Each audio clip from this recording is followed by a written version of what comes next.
자, 오늘로써 또 이 야고보서의 대장정에 막을 내리는 시간입니다. 여러분, 우리의 믿음이 실제가 되길 원합니다. 행함이 없는 믿음은 죽은 믿음이라고 그랬어요. 오늘 말씀에 본문을 읽어보면 이 야고보 사도가 아주 다른 서신서를 보면 마지막에 하나님의 이름으로, 주의 이름으로 문안하고 축복한다라는 인사도 있는데요, 오늘 야고보서는 인사도 없어요. 이 짧은 문장 속에서 자기가 하고 싶은 얘기를 마지막에 다 쏟아내는 하는 그런 긴박함을 제가 느낍니다. 그래서 묵상하는데 주의 성령이 저한테 주시는 음성이 뭐냐면, 이제는 내 차례다, Now it's your turn. 그런 음성이 저에게 들리는 거예요. 이제 이 말씀, 이제는 너가 그렇게 살아야 된다라는 거예요. 이제는 너가 이제 시작하는 이 말씀을 저에게 허락해 주신 걸 볼 수가 있습니다. 여러분, 오늘 말씀의 제목이 뭐예요? 진실한 입술로 신앙을 어떻게 세우라? 아름답게 세우라 그랬어요. 우리 신앙생활에서 이 말이 너무너무 중요합니다. 오늘 본문에 보면은 다 이 말이에요. 너가 맹세하지 말라라는 거예요. 그 말이죠. 고난당하는 자가 있느냐? 기도해라. 우리의 언어입니다. 그리고 즐거워하는 자가 있느냐? 어떻게 하랍니까? 찬송하여라. 우리의 말이에요. 그리고 이 진리에서 떠난 자가 있느냐? 주께 돌아오게 해라. 전도해라. 다 이 말로 되어져 있는 걸 볼 수가 있습니다. 여러분, 우리의 신앙은 뜬구름 잡는 게 아니에요. 우리의 삶으로 나타나게 되어 있다라는 거예요. 이미 야고보 이 3장에 이 혀에 대해서 이미 우리 가운데 말씀을 주셨어요. 여러분, 혀에 이 세 가지 특징이 있다라고 그랬죠. 첫 번째는 이 말, 타는 말에 이 제갈과 같다라고 그랬어요. 그리고 이 배, 이 군함 같은 이 유조선이나 이런 큰 배에 움직이는 그 방향을 트는 이 키와 같다라고 그랬어요. 그리고 온 산을 불태우는 작은 불씨와 같다라고 그랬어요. 기억나시죠? 여러분, 이 말은 뭐예요? 말에는 영향력이 있다라는 거예요. 말에는 파괴의 이력이 있다라는 거예요. 그래서 이 작은 불씨 하나가 전 이 산을 태우듯이 여러분, 말 때문에 교회가 불나는 거예요.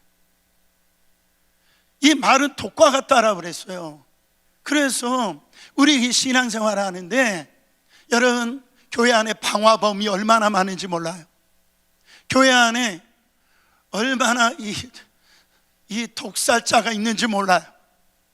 그래서 교회 안에서 여러분, 말로 살리시기를 바랍니다. 말로 사람을 상처 주고 말로 인해서 그 사람을 죽이는 자가 되어지면 안 된다라는 거예요.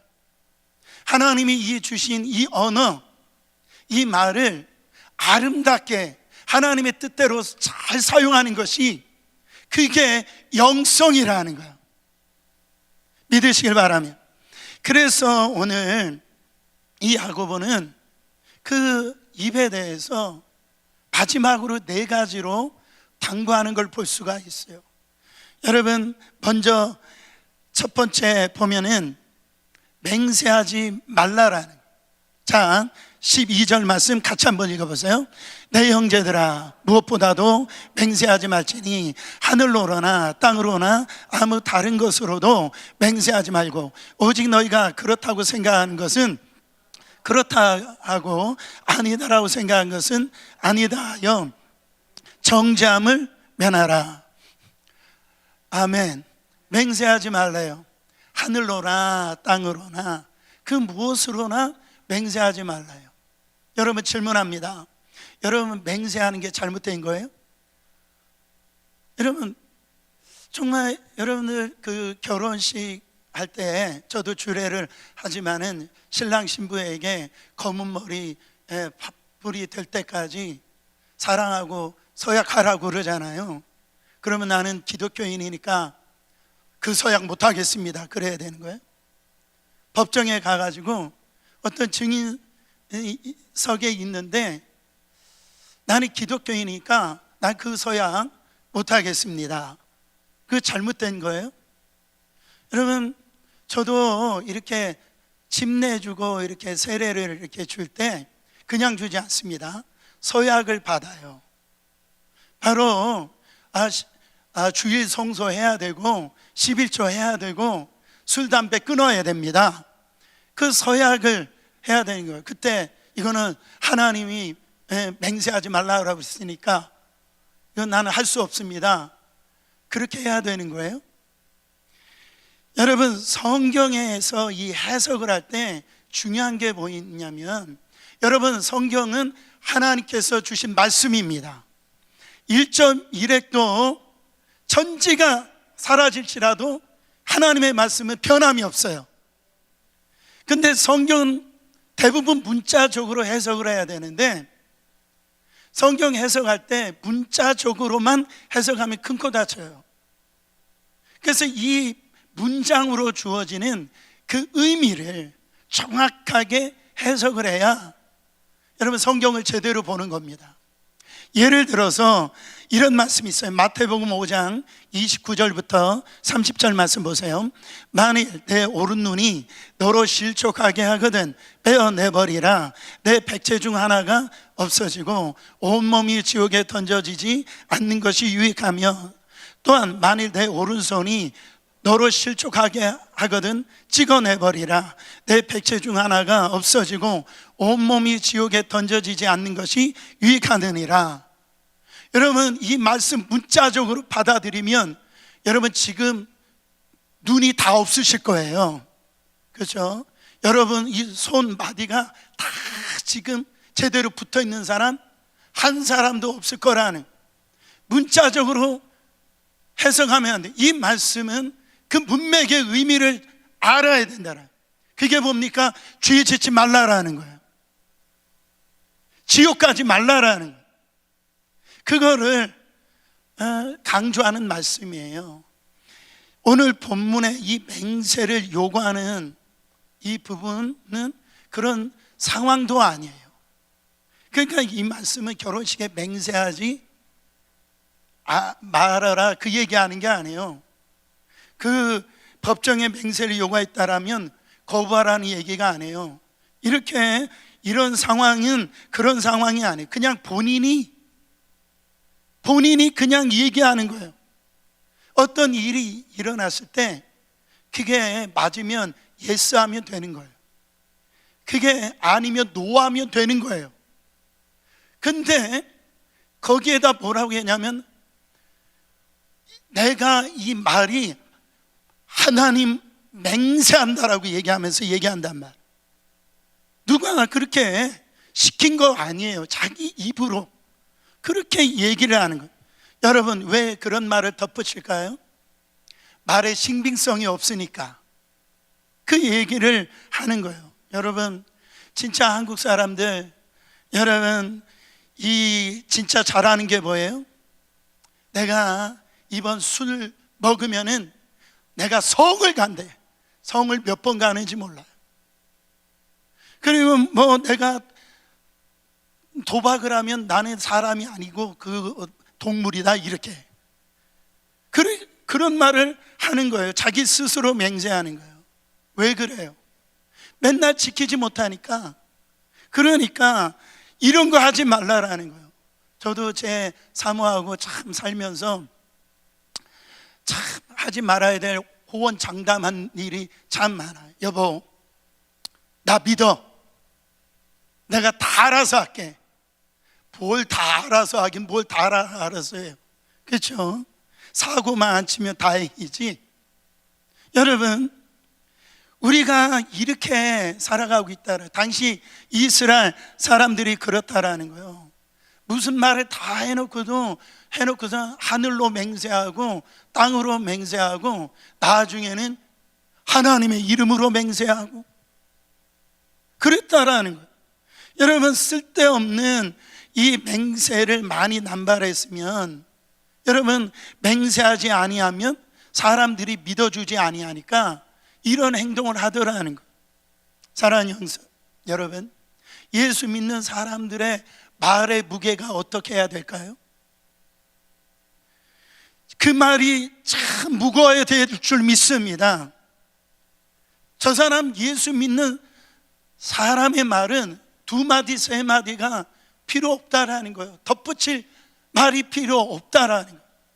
저와 여러분 한번 생각해 보세요. 과연 내가 하는 말에 담보가 필요가 없나? 저 장로님이 하는 말은 그냥 믿어지는 거예요. 저 집사님 얘기하는 거는 사람들이 뭐라고 해도 그냥 믿어지는 거예요. 그분은 진실되게 말해.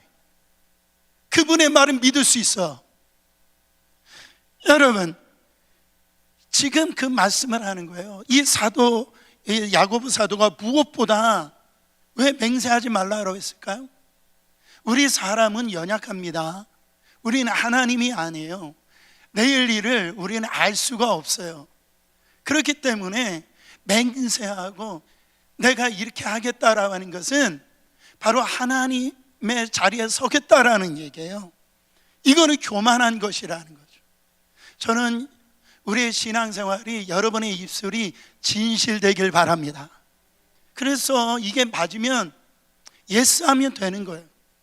저게 틀리면 노 하면 되는 거예요. 자칫 잘못하다가 하나님의 이름을 망령케 할 수가 있다라는 거죠. 여러분의 입술에 진실된 언어가 되어지기를 축원합니다. 두 번째로는 우리 입술로 해야 될 것은 기도하라는 겁니다. 자, 여기 너희 중에 고난 당한 자가 있느냐? 그는 기도하라. 14절에 보면 너희 중에 병든 자가 있느냐? 기도하라 그랬어요. 15절에 보면 믿음의 기도는 병든 자를 구원한다 그랬어요.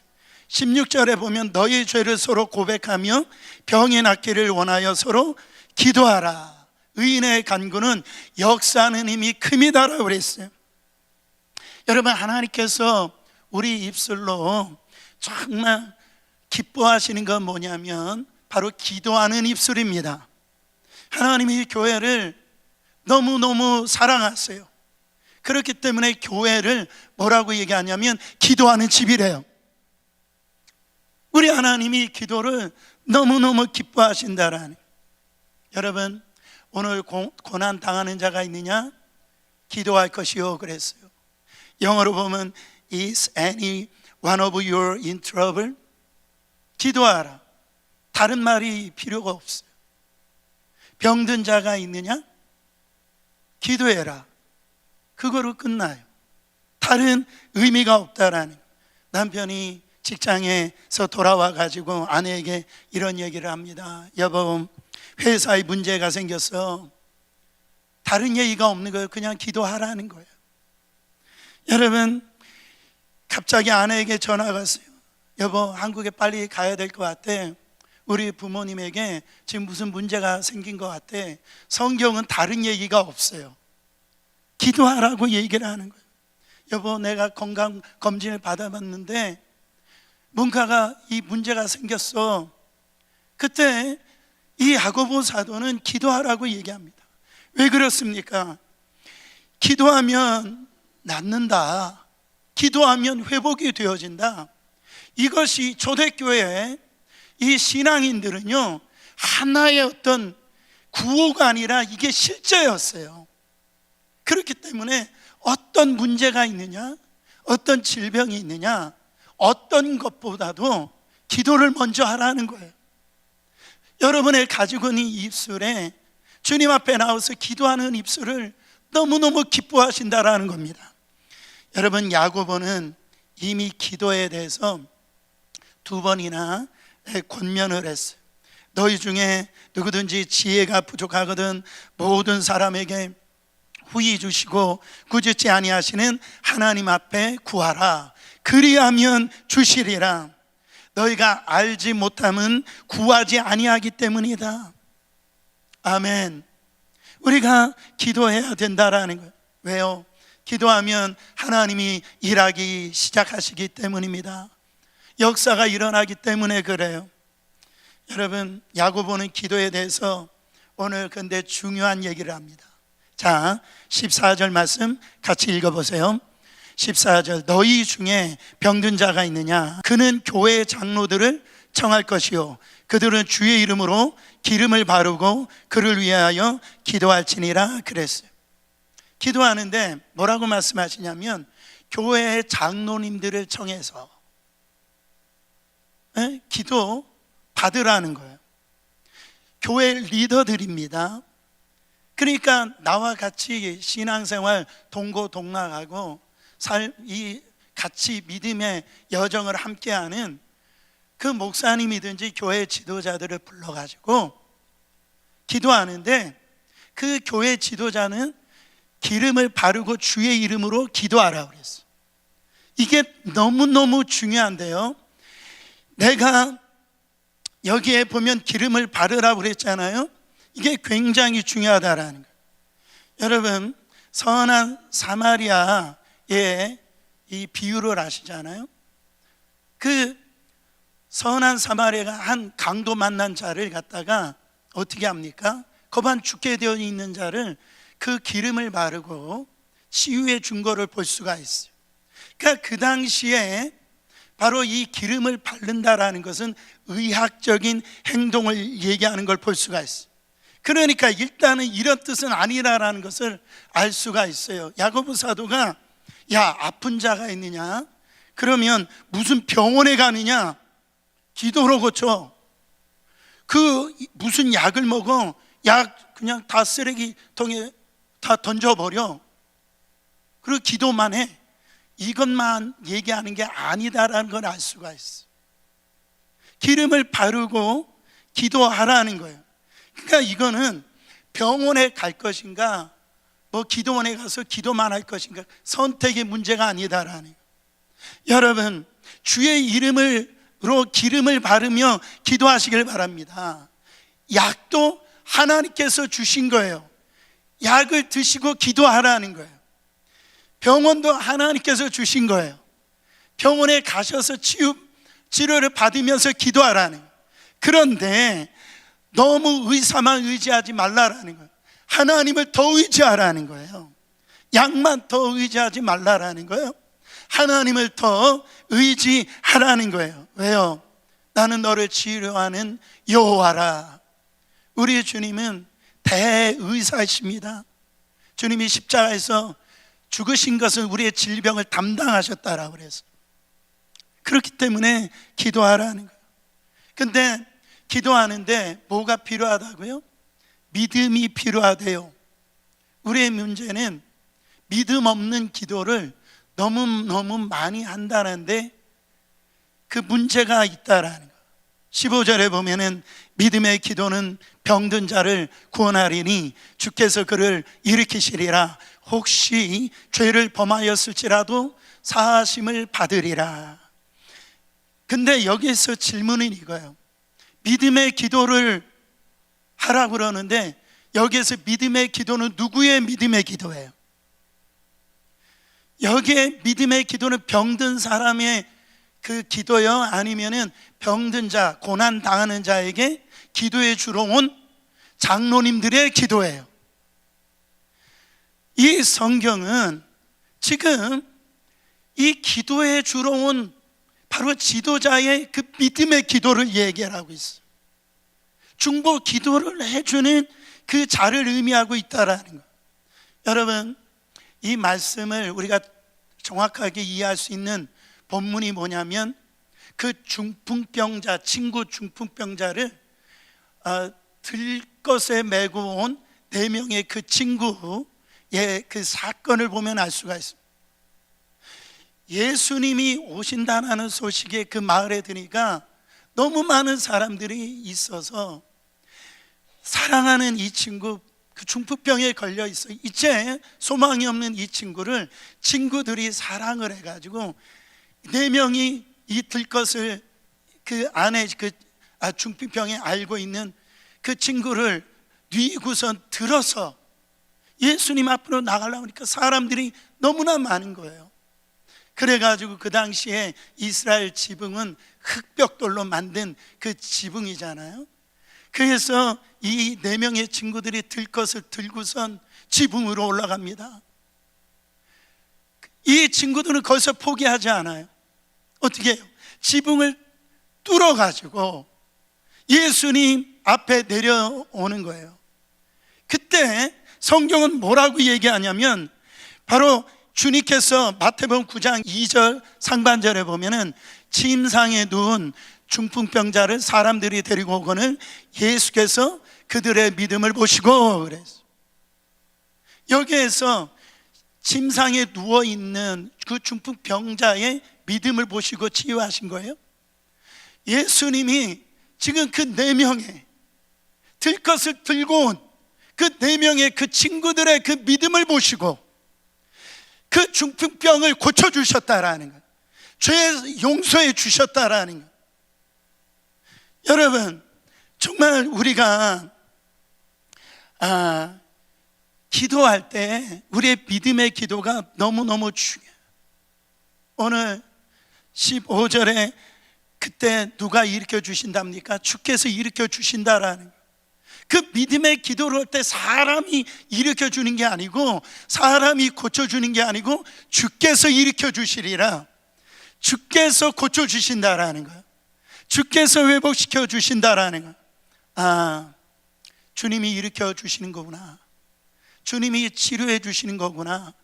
주님께서 회복해 주시는구나.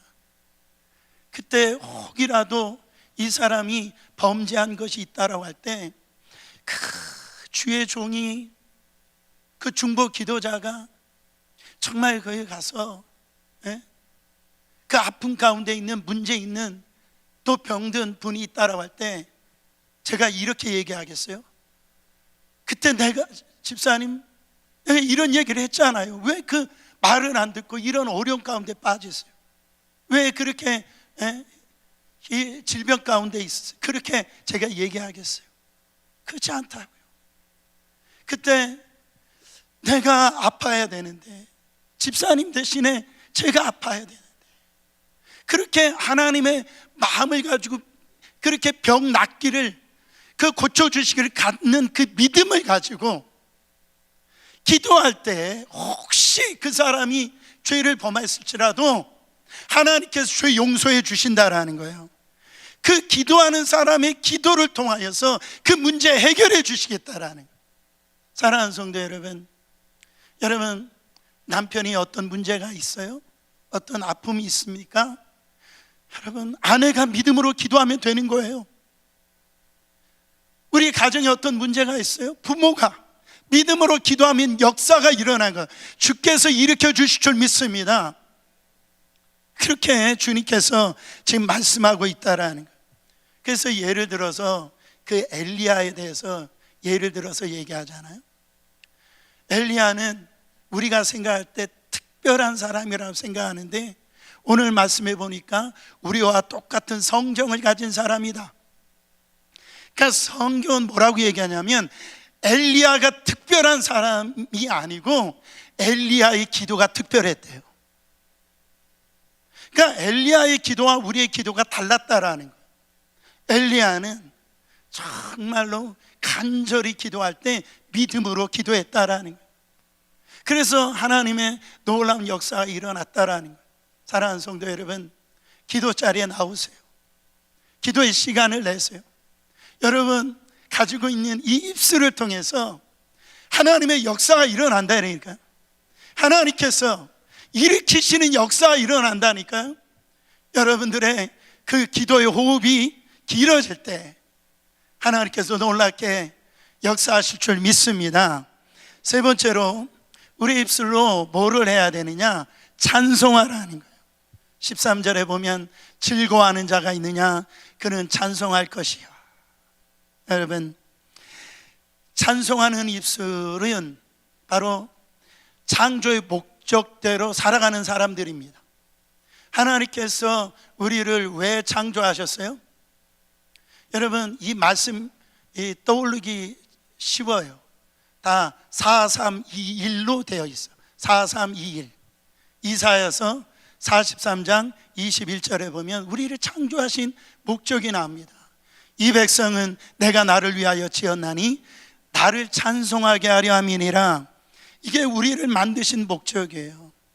여러분 회사에 출근했는데 그 회사의 그 동료가 막 자꾸 노래를 불러요. 흥얼흥얼 거려요. 그 모습을 볼 때 뭐라고 물어봅니까? 뭐 좋은 일이 있어? 뭐 복권이나 당첨됐어? 왜 이렇게 그렇게 즐거워하는?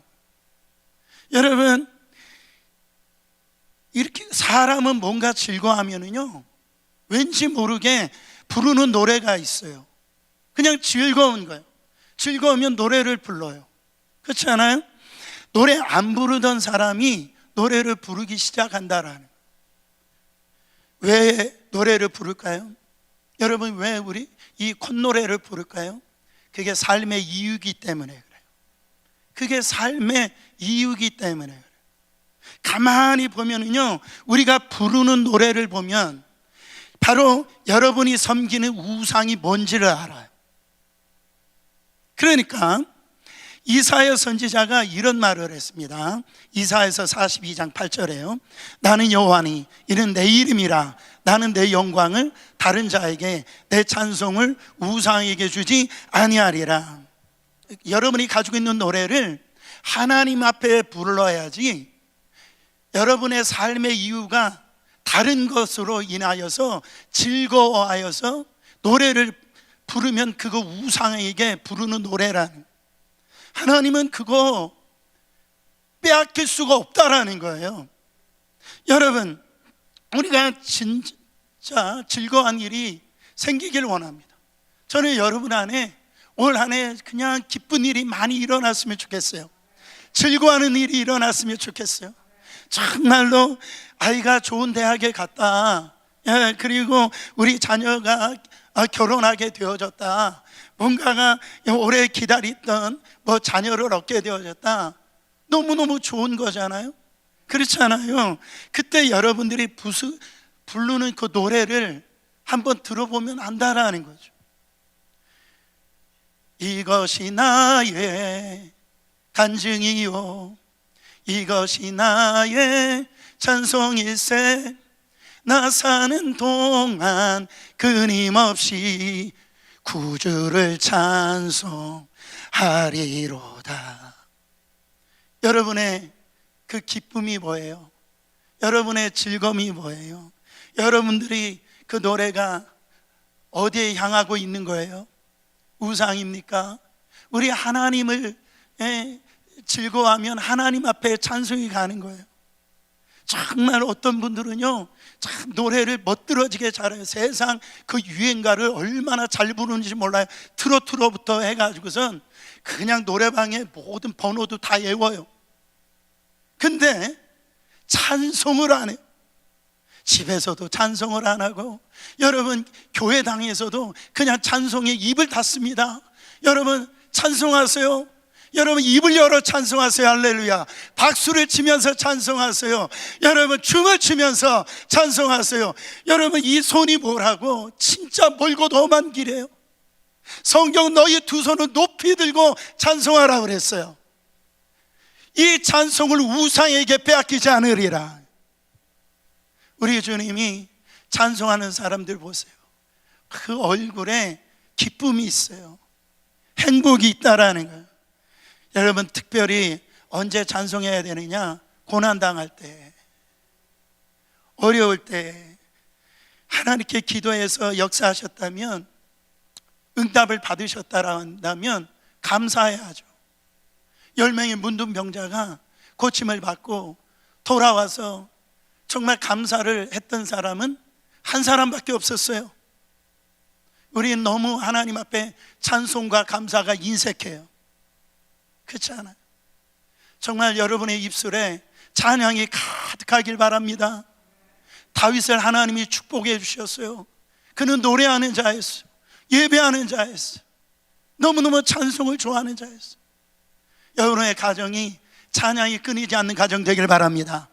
정말 우리 교회가 찬양이 풍성하게 되어서 하나님의 영광을 높이는 교회가 되길 원합니다. 마지막으로 우리의 입술로 해야 될 것은 진리를 전하는 거예요. 이거는 전도하는 겁니다. 자, 19절 20절 보세요.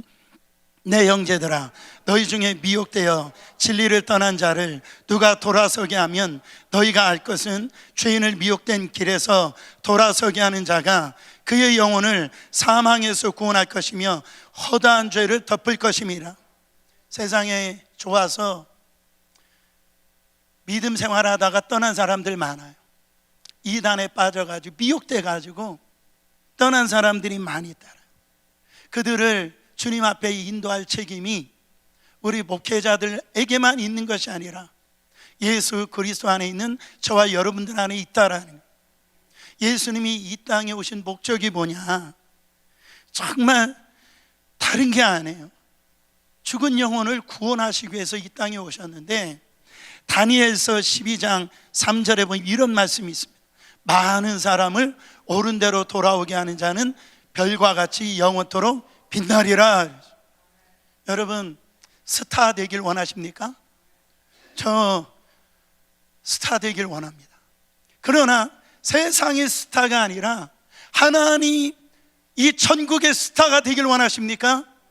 그러면은 다른 게 아니에요. 진리에서 떠난 자를, 하나님 품에서 떠난 자를 돌아오게 하는 자가 하나님 나라에서 스타라는 거예요.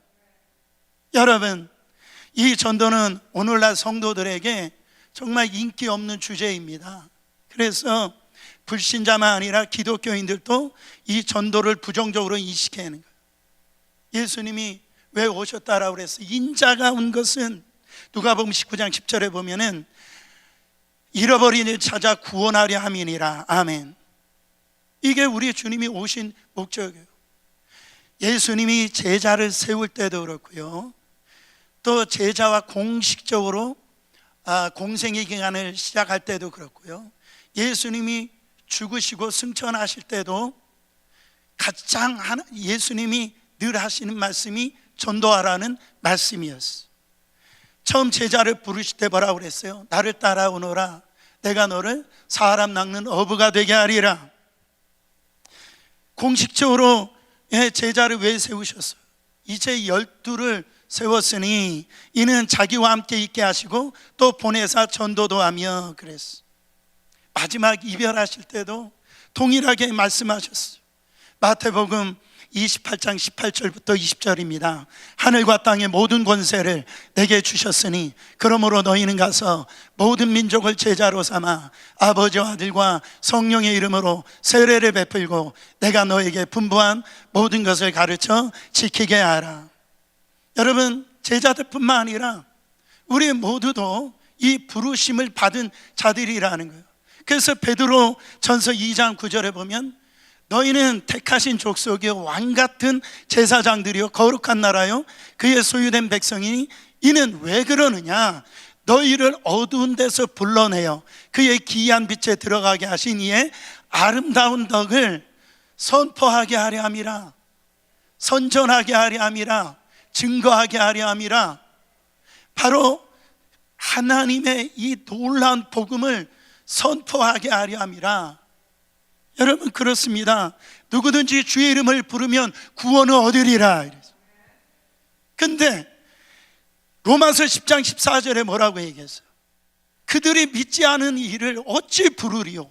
듣지도 못한 일을 어찌 믿으리요? 전파한 자가 없이 어찌 들으리요? 사랑하는 성도 여러분, 전도다가 가장 하나님이 기뻐하시는 그 입술이라는, 정말 전도하면은 이제는 좀 부정적인 이미지가 있어서 뭐 지하철에서 이렇게 예수천당 불신지옥 가면 조금 이상하게 느껴요. 왜 꼭 전도를 해도 저렇게 전도해야 되느냐, 그 불편한 어떤 마음이 저도 있었었는데, 제가 은혜를 받고 보니까 저 대학교 다닐 때 저도 그렇게 하고 있더라고요. 근데 이렇게 좀 고상하게 전도할 수 없을까?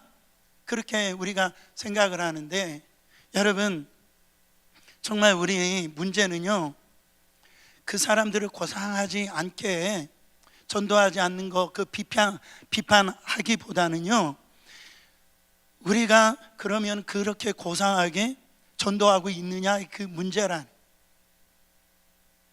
이 무디 목사님이 아주 막무가내 그렇게 전도를 하기로 유명했던 분이신데, 어떤 한 사람이 찾아와가지고 그렇게 얘기한 거예요. 아니 목사님, 좀 고상하게 전도할 수 없어요 목사님? 그렇게 질문한 거예요. 그랬더니 이렇게 목사님이 대답했어. 나는 전도하는 내 방법이 전도를 하지 않는 당신의 방법보다 더 마음에 듭니다. 아마 하나님이 그렇게 말씀하실지 몰라요. 우리는 어떻게 보면 그냥 편하게, 어떻게 보면 부딪히지 않게 그렇게 우물쭈물하다가 허송세월 이렇게 시간을 다 놓치는지 몰라요. 중요한 건 뭐냐면, 제가 막무가내 전도하라는 얘기가 아니고, 어떤 방법이든지, 여러분들이 생각하는 어떤 방법이든지 여러분의 입술을 통하여서 주께 돌아오는 역사가 있기를 예수 그리스도의 이름으로 축원합니다. 가지고 있는 입술을 통해서 하나님의 입술을 맹세하지 마시길 바랍니다. 그리고 고난당한 분들이 있다라 한다면, 여러분 병든 분들이 있다라 한다면 기도하세요. 그리고 즐거운 일이 있으면 찬송을 하세요. 그리고 내 주위에 혹시 고난, 이 진리 가운데 떠난 분들이 있다면, 여러분 주께 돌아오게 하는 그 전도의 입술로 나아갈 때 하나님께서 놀라운 은혜를 주실 줄 믿습니다. 여러분, 이 말씀을 마치면서 저는 오늘 본문에 반복되어져서 나오는 단어가 있었어요. 그게 뭐냐면 너희 중에라는 단어예요. 너희 중에 고난당하는 자가 있느냐? 너희 중에 병든 자가 있느냐? 너희 중에 진리 가운데 떠난 자가 있느냐? 그냥 고난은 당한 자가 아니었어요. 그냥 병든 자가 아니었어요. 그냥 진리 가운데 떠난 자가 아니었어요. 너희 중이라 그랬어요. 야고보서를 마치면서 정말 우리의 신앙을 한번 돌아봤으면 좋겠어요. 야고보서는 행함이 있는, 이 행함을 강조하는, 어떻게 보면 그렇게 받아들일 수 있지만 그게 아니에요. 진짜 믿음을 얘기하는 거예요. 진짜 구원받는 믿음을 얘기하는 거예요. 내가 진짜 구원받는 믿음 가지고 있다라면 이런 어떤 실천적인 상황을 오늘 이렇게 말씀하고 있습니다. 너희 중에, 여러분 우리 중에 고난당하는 분이 계세요. 여기에 병든 분이 있어요. 여기에 나도 모르게 구역 식구 중에 진리를 떠난 분이 있단 말이에요. 여러분, 우리가 가지고 있는 이 입술을, 우리의 믿음을 사용해서 정말 함께 웃고 함께 우는 교회가 되길 원합니다. 비록 나는 작지만, 나는 연약하지만 그런 예수님과 그렇게 행복한 동행할 수 있는 따뜻함이 있는 교회가 되기를 원합니다. 그래서 주님 앞에 기쁨을 올려드리는 예수님의 제자들이 되시기를 예수 그리스도 이름으로 축원합니다.